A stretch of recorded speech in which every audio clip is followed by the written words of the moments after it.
입술이 시퍼지도록 미흡다고 해상스럽던 바닷산이들조차 분들 다 했죠? 특강 들어가면 되는 거 아니에요, 이제? 네.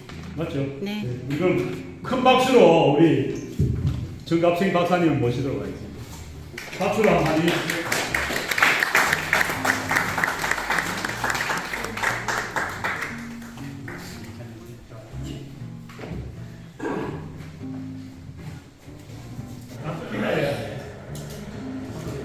됐어요.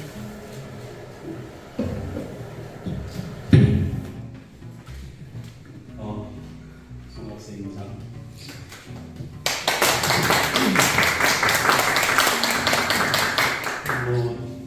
주로 고향 선배님들이 제일 많기 때문에 보통 이런 곳에서 하면 되게 긴장되더라고요. 그래서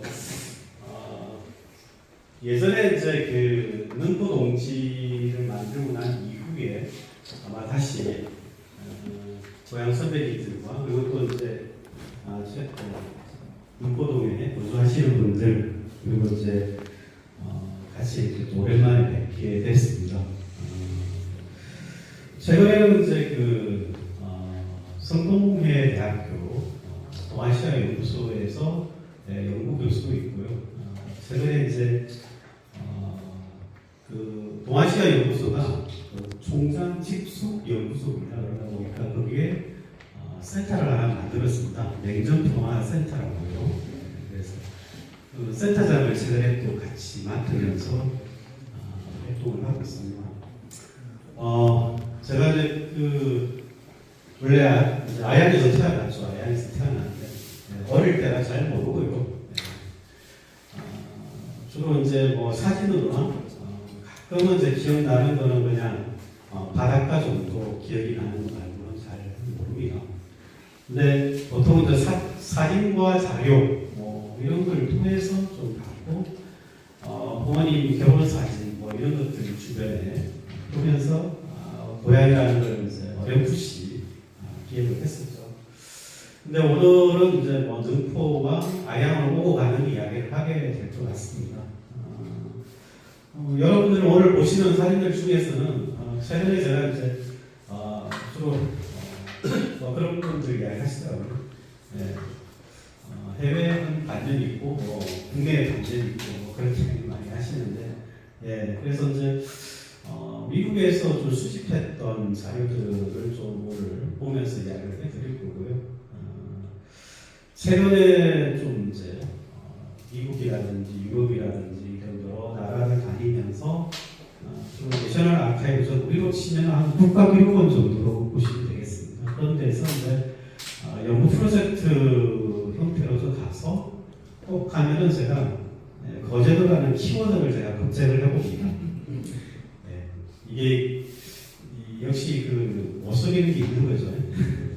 그래서 이번에 제가 최근에 그 스위스도 다녀왔었는데 스위스도 제가 거제도 관련한 자료들을 좀 수집을 했습니다. 그래서 그러다 보니까 이게 거제나 통영 관련한 자료들을 이제 수집하고 다니는데 오늘 이야기는 뭐 기본적으로 보면 좀 아시는 내용들이긴 하지만 그러나 주로 좀 가능하면 좀 새로운 자료를 가지고 좀 보면서 이야기하는 그런 자리를 좀 마련하고 싶습니다. 시간이 그렇게 많지가 않기 때문에 주로 보면은 이제 아주 아양부터 시작해서 능포까지 기본적으로 보면 시대의 순을 따르면 아마 아양부터 시작을 하게 될 거고요. 그러고 나서 지금 현재 능포 이야기를 좀 하려고 합니다.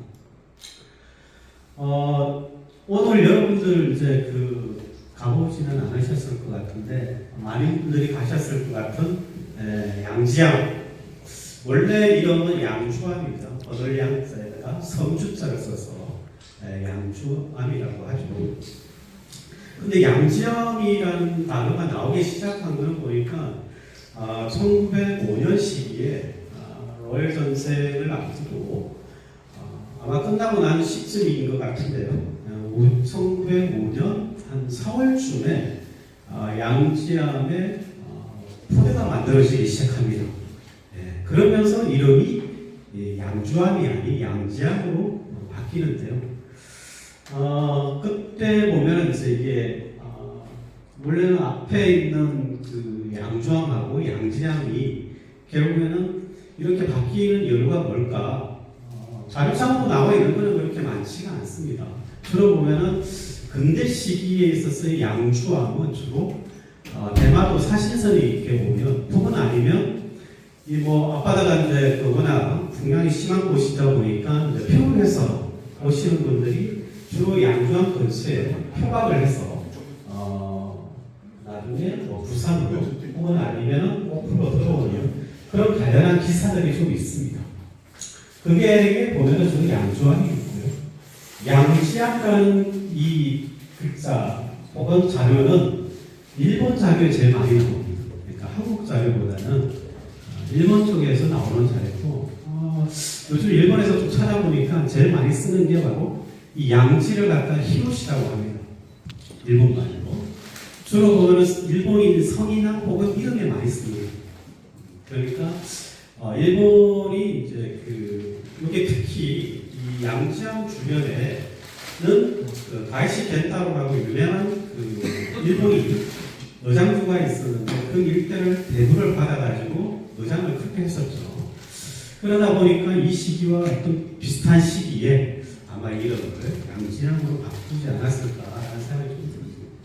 근데 제가 이제 양지암 쪽을 안에 부대도 이런 거 들어가 봤지만 여러분 잘 알다시피 하여튼 이 섬에서 양지암에서 보면 대마도 쪽으로 보면 되게 큰 바다가 보이죠. 대마도를 지나서 쭉 내려가게 되면 오키나와를 비롯해서 타이완 더 내려가게 되면 동남아시아까지 갈 수 있는 큰 바다로 갈 수 있는 곳이 바로 이 너포라고 저는 생각합니다. 그러니까 과거에 많은 분들은 거제면이 원래 거제 중심지다. 그게 이제 동원도 있고 이제 간청이 있었기 때문에 그럴 수도 있는데 한편으로는 근대에 있어서 봤을 때는 이 아양과 장수처럼 끊을 수 없는 그런 깊은 관계를 갖고 있었죠. 그런 부분들을 보면은 되게 독립운동의 하나의 중심지이지도 않을까라는 생각을 많이 했는데 제가 예전에 독립기념관의 독립운동사연구소에 발표했던 논문 중에 하나가 1920년대 거제지역 청년운동이라는 걸 가지고 제가 논문을 썼었는데 그 내용들의 일부가 좀 담겨 있습니다. 그런 부분들을 이야기를 하고 그리고 이제 최근에 2주까지 나온 부분들을 이야기를 하게 되는데 마지막에 제가 영상을 미국에서 발표한 폭포 대승석 기념탑 제막식 하는 영상을 찾았습니다. 그걸 한번 보시면서 좀 마무리를 합니다. 이 한국 사진이라는 거는 보통은 지금은 많이들 찍죠. 그러니까 촬영을 하는데 우리나라가 한국 사진을 처음 촬영하기 시작한 건 63년입니다. 그러니까 그 이전에는 주로 보면은 위 공군에서 촬영을 했었습니다. 그래서 국토지 정보에 있는 1962년 이전에 해방전 한국 사진들은 전부 다 미 공군에서 촬영한 사진들인데요. 오늘 여러분들에게 보여드리는 자료는 OSS라고 지금 현재로 우리로 지금 현재 어떤 조직이냐면 CIA입니다. 과거의 CIA 조직이었던 OSS라는 쪽에서 거제, 통영, 뭐 남해안 일대를 촬영한 항공사진 중에 하나입니다. 여기에서 보시면 이제 거제도라고 적혀 있죠, 영어로. 그리고 아까 여기 위에서 보면은 여기 약간 짜내긴 했는데 장기라고 되어 있습니다. 네, 일본 영어로. 그래서 이 사진은 한국 사진은 이제 1945년 4월에 미군이 2차 세계대전 때 보면 전국 활동하는 기구들이 되게 많았습니다. 그 중에 하나가 이제 제니스라는 육군 해군이 함께 정보 연구하는 하나의 정보 기관인데요. 거기서 거제도를 촬영한 거죠. 그 중에서도 보면 거제도의 전체 사진을 다 촬영한 게 아니라 유독 주로 보면 이쪽 동쪽이 능포, 장승포 그리고 일부 어디를 했냐면은 장고, 분덕, 거제면 이런 쪽으로 많이 했습니다. 이제 아래쪽은 지스포 쪽이고요. 그만큼 그러면 왜 이 시기에 미군들이 장승포를 이렇게 아예 일대에서 장승포를 비롯해서 이쪽은 능포에서 이쪽 양재함 끝쪽이 보이죠. 왜 했을까? 이 45년 시기쯤 되면은 보통 이제 일본이 그러니까 거의 한국 직전에 있었기 때문에 오키나와를 점령하고 본토를 이제 진격을 하고 있을 때죠. 그래서 보통 미 공군이 주로 보면은 오키나와를 비롯해서 거제도까지 포함해가지고 폭격 지역으로 목표물로 삼았습니다. 그래서 그 관련한 기록물들을 쭉 보니까 실제 능포 앞바다에 이제 유수선이 이제 폭격하는 부분하고 지신도에 기적소설한 이야기, 여러 군데의 부산을 비롯해서 가덕도와 진해 일대에 폭격한 이야기들이 되게 많이 나오는데 그렇게 하기 위한 부분의 하나 측면이 있고요. 두 번째로는 뭐냐면 미군이 이제 일본을 점령하고 나서 조선을 점령할 때 실제 상륙할 지역들을 갖다가 한국 사진으로 촬영을 했었습니다. 그러니까 이 거제도뿐만 아니라 그때 조선 전체를 했던 건데요. 그 중에서 38조선 이남 지역을 주로 이제 촬영을 했던 겁니다. 요거는 이제 책장에 실려 있던 거고요. 원래는 이제 제가 이게 1945년 3월달 이 한국 사진을 찾으려고 내셔널 아카이브에서 했는데 사진 자체가 남아있지 않습니다. 그래서 다른 책자를 통해서 한번 확인을 했던 거고요. 그래서 이렇게 보면은 상륙지가 이렇게 동호 끝에와 동호 이쪽 지역과 그 다음에 이쪽 아양까지 해서 주요한 그 상륙할 상륙지를 표시하는 지도라고 보시면 항공지도라고 보시면 되겠습니다. 그 다음에 1948년입니다. 이제 해방하고 난 뒤에 실제적으로 이제 이때 시기도 보면 미 공군에서 촬영을 했습니다. 미 공군은 2차 세계대전 때는 육군에 붙어 있는 육군 항공대라고 합니다. 그래서 앞에 시기 45년 4월은 한국대에서 촬영한 거죠. 그 다음에 요거는 이제 미 공군, 모 공군에서 3.19 전술항공대회에서 촬영합니다. 이 사진은 거제도에 주요 지역이 다 있는데요. 실제적으로 보면 이쪽에 장승포 지역하고 그 위쪽에 장승포 지역은 나오는데 양재함 쪽은 촬영을 안 했더라고요. 그 이유는 뭔지는 모르겠는데 일단은 사진 쭉 보시니까 아양 쪽 관련해서 이렇게 보시고 한번 말씀을 해주시죠. 저 가운데 이때가 당근산이고 여기 맞지? 당근산이고 거기를 제가 매일 아침마다 그 염소 소름으로 매일 갔습니다.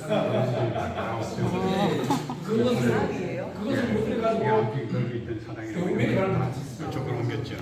지금 당근산. 당등산. 예, 맞습니다. 1964년에 당등산 지역에 그 유적 발굴한 보고서가 있습니다. 이 한국 사진만 보더라도 이 당등산 지역에 그래도 성체가 그대로 남아있는 모습이 보이시죠. 그래서 좀 더 확대를 해보면 이 지역의 그 성 주변으로 해서 그리고 위쪽으로 도로라든지 해안선이라든지 이렇게 잘 남아있는 걸 아실 수가 있는데 네, 할 이야기 많으시죠. 이 시기에 보면은 여전히 그 거제변 다음으로 아양 단수, 아양 지역이 넓은 온도가 많았기 때문에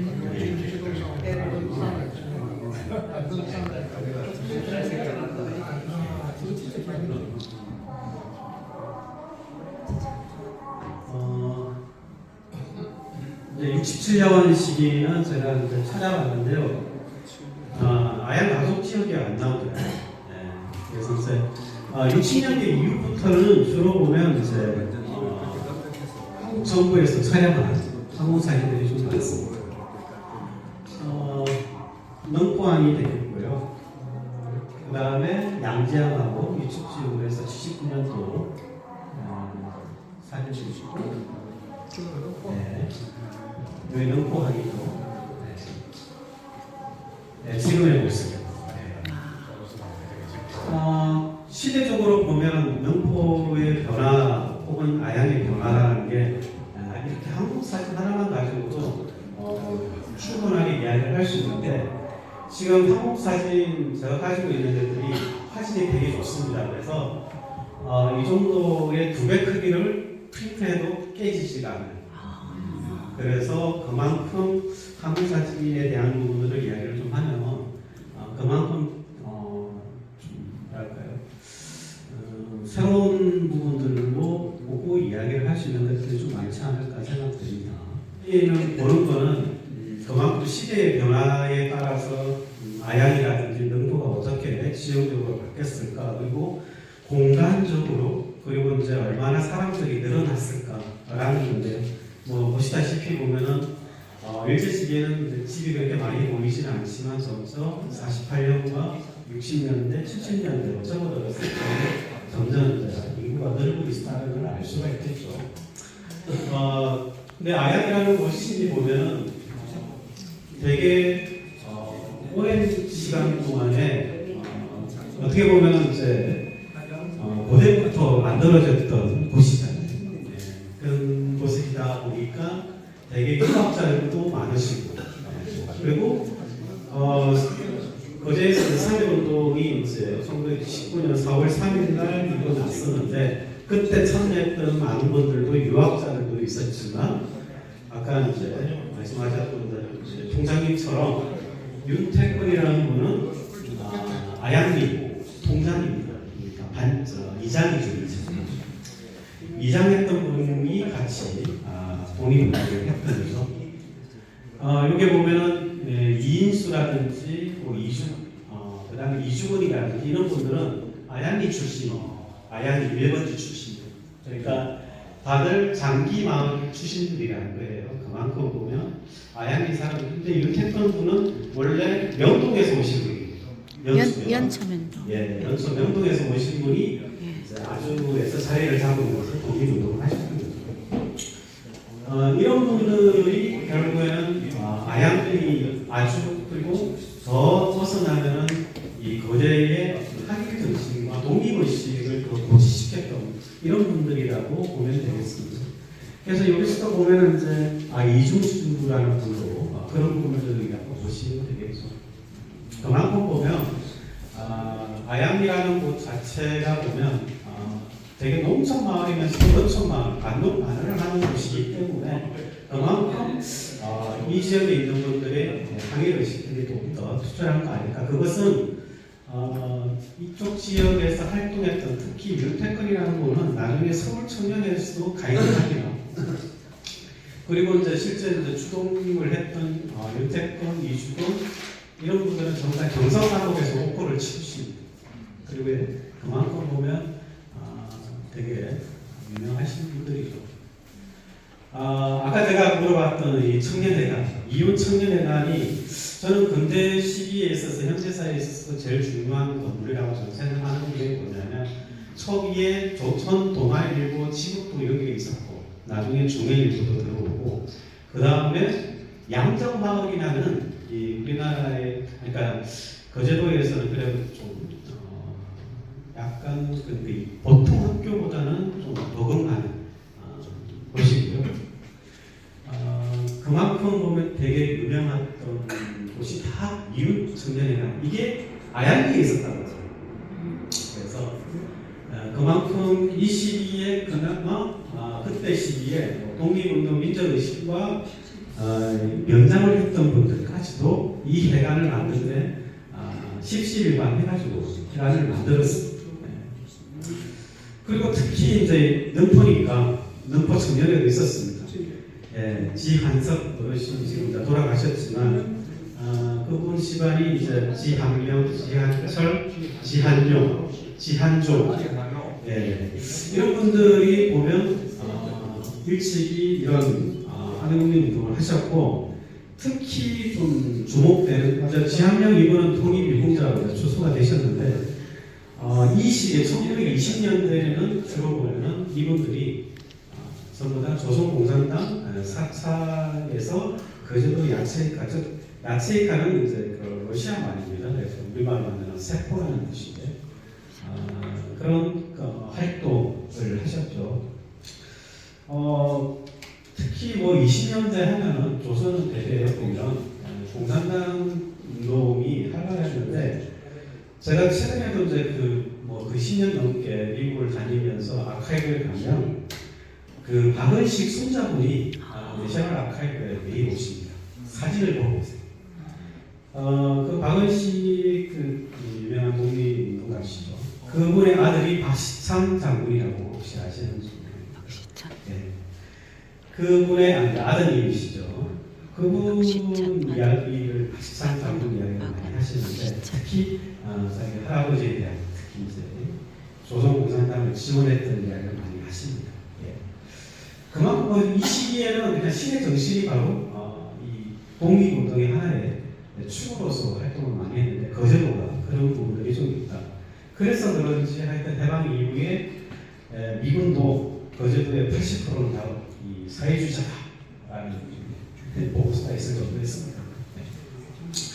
그만큼 보면 이 시기가 되게 보면은 1920년부터 1933년까지 그 지한용 경우에는 거제 독립조합, 적색 독립조합에 활동을 하셨던 분인데 그런 것들을 보면은 되게 아양과 능포에 있는 분들, 특히 장승포 분들이 되게 그런 좀 농민운동, 청년운동, 야학이라든지 특히 야학에 되게 크게 관심을 많이 가지셨다.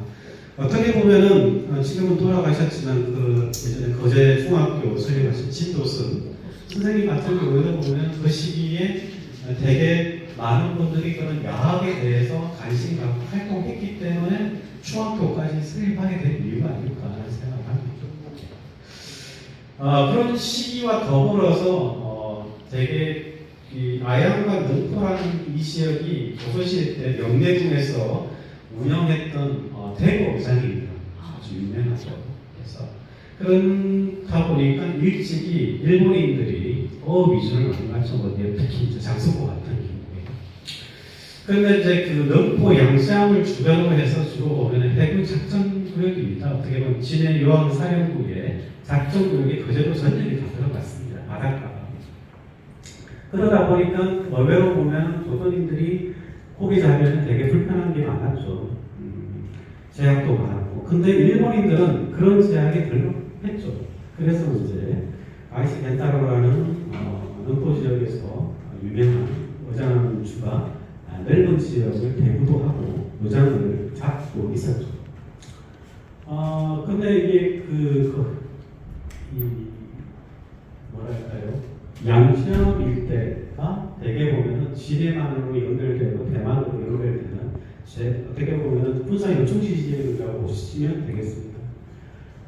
근데 그 1905년 이후부터 러일 전쟁 이후로부터 좀 양지함이 이제 이 군사 지역으로 바뀌게 됩니다. 그래서 이제 앞에서 제가 말씀드렸다시피 주로 보면은 이제 해안포대가 만들어지기 시작했죠. 양지함과 좀 더 그 북쪽으로 가게 되면 저도도 있고요. 그 주변에서 이제 여러 군사시설들이 되게 많았던 지역이죠. 그게 1941년 이후로 이제 태평양 전쟁, 그러니까 아시아 태평양 전쟁이 되면서부터 제주를 비롯해서 거제도 그리고 대마도까지 포함해가지고 거대한 군사 작전 지역으로 바뀌게 됩니다. 그러면서 새롭게 병참 기지화되는데 그런 것을 좀 설명하고 있는 진해 부산 해변, 그러니까 바다 쪽에 있는 방비대의 그림이 되겠습니다. 이게 이제 여러 구역으로 이렇게 쭉 나눠지는데 거제도를 비롯하면 여기 보면 양지항을 비롯해서 여기 아래가 지세포 지신도였죠. 여기가 20도 이쪽으로 해서 이제 저도 쪽으로 해서 진해 유황사령부가 있던 지역을 비롯해서 이 바다입니다. 그리고 대마도까지 해서 거대한 군사작전구역으로 확정이 되게 됩니다. 실제 보면은 이제 뭐 매일 같이 이제 군사훈련도 할 뿐만 아니라 미군 B-29가 뭐 날아오면은 이제 일종의 뭐 방공훈련도 하고 그랬던 시기에 양지함에는 이런 방위 이병소라는 게 생기게 됩니다. 제가 이제 자료들을 쭉 훑어봤는데 되게 이런 식으로 이제 구조가 되어 있고요. 예전에 제가 그 능포 동시 할 때 일부 좀 제가 실었기는 했었는데, 근데 그 어르신들 인터뷰를 좀 해보니까 그 소나무 주변으로 해서 이제 그 길도 닦고 나무도 베고 하여튼 그런 좀 노력도 많이 하셨다는 이야기를 하셨는데 그런 내용들의 자료들이 좀 나와 있고요. 그래서 기본적으로 보면은 제일 중요한 게 제가 봤을 때는 이런 그 대공 감시소, 이건 뭐냐, 비행기가 날아올 때 그걸 보고 파악하는 그런 감시소 역할을 했는데요. 이게 나중에 이제 그 B-29가 지신들을 포격하는 걸 알려주고 이런 내용들이 같이 있습니다. 그리고 이제 해방 직전에 이 미소에서 그 장승포에서 그 치안대가 일본인 사장을 목을 끌고 이제 방파제까지 막 끌고 다니고 그랬던 일이 있었죠. 그래서 일본인들은 그걸 장승포 폭동이라고 했습니다. 그게 1945년 8월 17일, 16일, 17일 사이에 그걸 듣고 보고 일본인 주소녀 자매가 양지항역에 있는 통신소가 와가지고 부산에 있는 아카츠키 부대에다 연락해서 그 해군이 다시 장승포로 들어가서 치안대를 다시 잡아서 장승포 경찰서 유치장에 감금을 하게 됩니다. 그래서 미군이 들어오기 전까지 그런 사건이 있었죠. 그래서 그 양지항이 되게 중요한 위치에 있었다라는 거죠. 이거 지금 현재 해결장도 있고 등대도 있고 기지도 있고 여기 남아 있습니다. 뭐 구체적으로 뭐 이야기하면 시간이 많으니까 그러니까 나중에 조금씩 보시면서 그 질문하실 때마다 제가 말씀드릴게요. 저기 우리 박사님 없어요? 예? 지게 맨 사람. 네, 저는 없습니다. 안 편하죠? 옛날 생각 많이 나실 겁니다. 이렇게 보면 한국 전쟁 이후 일단 보통 컬러 사진들이 나오게 등장하는 시기가 되게 50년대, 그러니까 한국 전쟁 때 이 미군 사령부가 니콘 카메라 회사 니콘에다가 그 사진기를 대량으로 생산하게 됐습니다. 그러면서 그 일반 사람들에게 팔았어요. 그러면서 컬러 사진이 이렇게 많이 등장하게 됩니다. 그래서 보통 미군 사진 저도 한 몇만 장 갖고 있지만 되게 컬러 사진들은 되게 병사들이 이렇게 찍은 사진들이 좀 많습니다. 아까 제가 말씀드렸던 그 이야기고요. 뭐 아양하고 능포하고는 수용소하고는 좀 크게 관련성은 그렇게 높지는 않습니다. 이제 뭐 아시다시피 대파. 1951년 1월부터 1월 20일부터 부산에 있던 제1 부산 포로 수용소가 이제 거제도 제1 포로 수용소로 바뀝니다. 거제도 그러면서 수용소 공사를 시작했죠. 네. 그렇게 하면서 수월과 그다음 고현 지역이 우선적으로 했었고요. 그렇게 확장이 나중에 좀 더 되는 게 52년 6월부터 해서 저구리까지 수용소가 만들어지고 그리고 고현과 수월에 있던 용산마을과 와치마을 그리고 수월 쪽에 있는 양정 재상 이쪽 분들의 이제 집이 가격 한 1,800가구 정도 되나요? 네. 이주로 가게 됩니다. 강제 소개죠. 네. 그만큼 이렇게 되면서 거제도는 기본적으로 보면 되게 거의 거대한 수용소가 바뀌죠. 그리고 또 하나는 피난민들이 거의 10만 명 가까이 오게 되고 그렇게 되면서 이제 주민도 원주민들도 거의 한 8만 9천 명 정도 그렇게 많이 있었고요. 그런데 수용소를 탈출한 포로들이 거제를 포함해서 전체 한 2만 7천 명 정도 됩니다. 그 중에서 붙잡힌 포로도 있는데 보통 포로들이 탈출을 하면 아양을 거쳐서 가거나 아니면 장성포 지시도를 거쳐서 일본까지 가더라고요. 대만도를 거쳐서. 그 심지어는 대만도를 거쳐서 탈출했던 포로 가슴량이 일본 도쿄까지 가가지고 야구장에서 포로까지 야구 선수 옷을 훔치다가 붙잡히게 됩니다. 요미우리 신문에 대문장 많이 되게 이제 포로를 그런 식 이제 탈출을 하면 그렇게 되죠. 근데 상당수 거제도 포로 수용소에서 탈출을 많이 했는데 잡히는 포로가 그렇게 많지가 않았어요. 그 이야기는 주민들이나 피난민들이 다 숨겨주지 않았어요. 네. 예, 특히 북한 피난민들이 수용소 주변에 많이 살았었는데, 그게 이제 수월 쪽에 64 야전병원이고, 이쪽이 지금 현재 이쪽으로 가면은 지금 이제 연초 다리, MP 다리 쪽으로 그쪽 그 연사리. 이쪽에 이제 그 피난민들이 되게 많이 살았습니다. 그래서 보통 포로들이 이렇게 탈출을 하면 이 산을 넘어서 가잖아요. 가면 못 찾아요. 근데 알고 보니까 이런 식으로 이제 숨겨주는 경우가 되게 많다. 그런 이야기가 있습니다.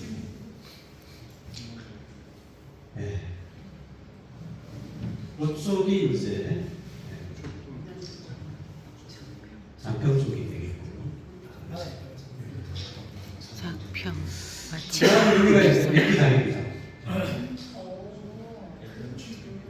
여기가 연초교고 이제 MP다리인데 들어가려면 이런 식으로 이제 여기 전부 다 피난민들 그 환자촌이죠. 이게 주로 보면 미군 그 박스를 가지고 만든 그런 박스들이 되게 많아요. 정을 들어보니까 특히 이제 그 서울에서 내려오는 앞에 MP 초소가 있지 않았어요. 근데 어떻게 다녀요? 여기 있잖아요. 초소. 그러니까 이때는 그 주민들을 소개하기 전이거든요. 네. 그래서 네네. 그래서 이제 보통은 주민들은 그때 당시 도민증을 들고 있으니까. 도민증. 그리고 나서 이제 52년 5월 25일에 24시간 안에 수월과 고현동에 있는 사람들을 강제 소개를 합니다. 그러고 나서 다 집을 불태워요. 불태우고 이제 주민들을 이제 이쪽 MP 다리 건너로 해서 이제 주로 이제 그 축포라든지 이런 쪽으로 이제 가게 되죠. 그 전의 모습이고요. 농사짓는 모습.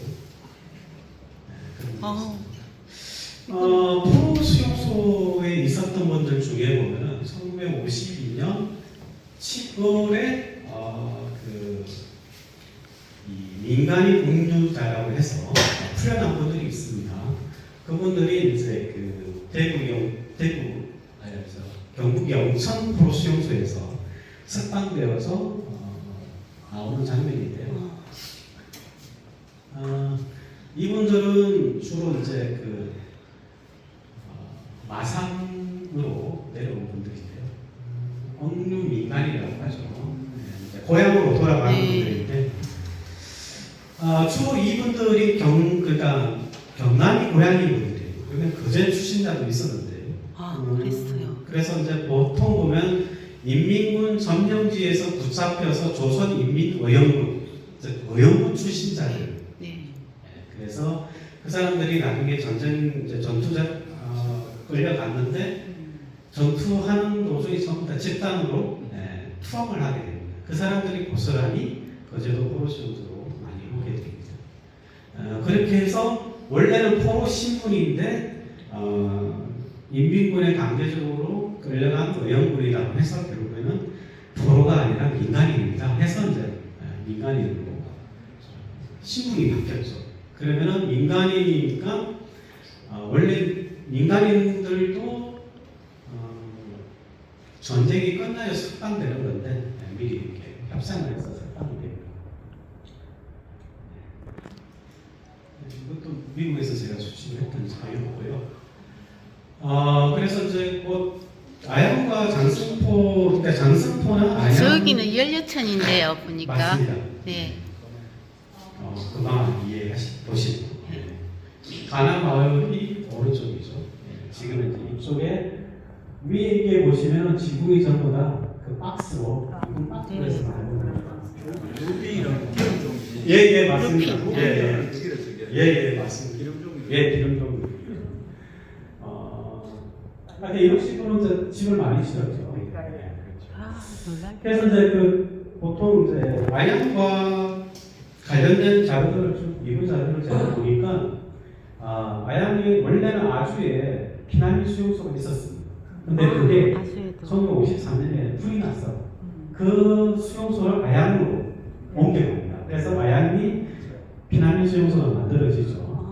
그래요. 그 내용들이 미국 자료에 보니까 나오더라고요. 그리고 학교도 만들어지고, 그러니까 쉽게 말하면 그때 아주 국민학교에 전시 그 학교가 좀 더 만들어지는 그런 내용들에 있고요. 아양 진로서에 대해서 저는 잘 모르는데 혹시 뭐 아시는 분 있습니까? 진로서. 보고서 같은. 요 조금 내려오면 연초 초등학교 있어요. 예. 저게 우리 산이거든요. 그래서 예. 세종이었는 저는 오늘 그 당시 정도 네. 제동의원 맞습니다. 예. 그래서 이제 이 내용을 주로 보면 이제 피난민 수용소가 아양리 쪽으로 이제 내려왔다는 이야기고, 그 다음에 피난민 수용소가 만들어지면서 이제 그 학생들 피난학교 경우가 전국적으로 다 있었지만 거제도도 제법 많이 컸으니까요. 그래서 아주국민학교의 피난민 학급이 학급이 늘어난다는 그런 내용들이 좀 있고, 저도 이번에 좀 그 다른 자료를 보면 알았는데 원래는 그 장승포, 지세포하고 연추하고 피난민들을 위한 벽돌 공장이 있었는데 아양에도 벽돌 공장이 있었거든요. 이번에 제가 이 자료를 다시 보다 보니까 그래서 그러니까 거제도에서 피난민들을 위한 벽돌 공장이 전체 6곳이 있었습니다. 거제면까지. 어디예요? 예. 어디인데요? 거제면, 지세포, 소동, 그 다음에 이제 장승포, 마전동입니다. 그 다음에 여기 아양. 그렇게 좀 있었죠. 그리고 제가 이제 좀 말씀드리고 싶은 게 바로 거제 문화원입니다. 그러니까 이제 미국은 뭐냐면 과거에 미국의 교육, 문화 이런 것들을 선전하기 위해서 미 문헌에서 영화도 만들고 신문도 만들었습니다. 그래서 이 우리나라의 문화원, 시방에 있는 문화원이 이 공고원 현원으로 처음 시작을 해요. 그래서 장승포의 지금 거제 나오는 원래는 미문화 공고원 산하의 fun원이 거제 문화원으로 시작되는 거죠. 거기에서 주로 보면은 이제 영화라든지 뉴스라든지 이런 것들을 갖다가 피난민들과 주민들에게 많이 보여줬던 거죠. 그래서 이제 주로 보면 또 라이브 승포가 그런 식으로 좀 이 전시 시기에 장승포가 새로운 어떤 중심지로 좀 바뀌는 그런 형태가 되고, 나중에 이제 그 거제군이 폭군될 때도 보면 임시사무소가 장승포 사무소에 하듯이 그만큼 보면 장승포가 좀 중심지가 되는 부분들이 좀 있는 것 같습니다.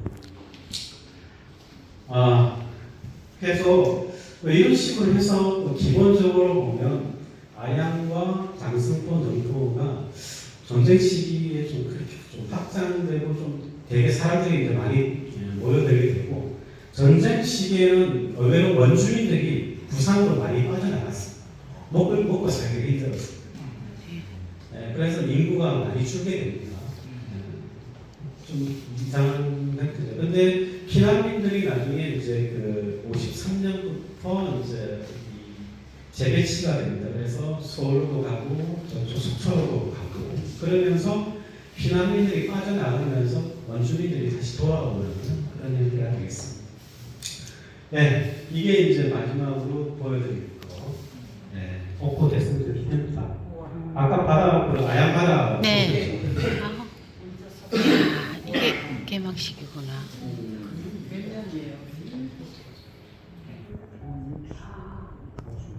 이수신 장관.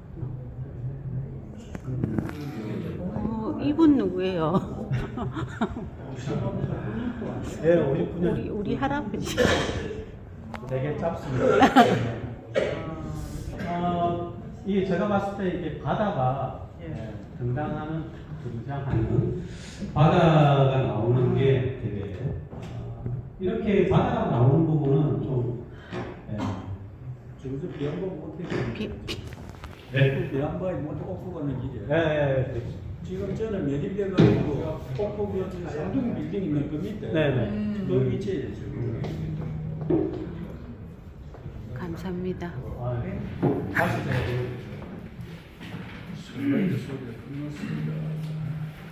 쇼가 끝났대요.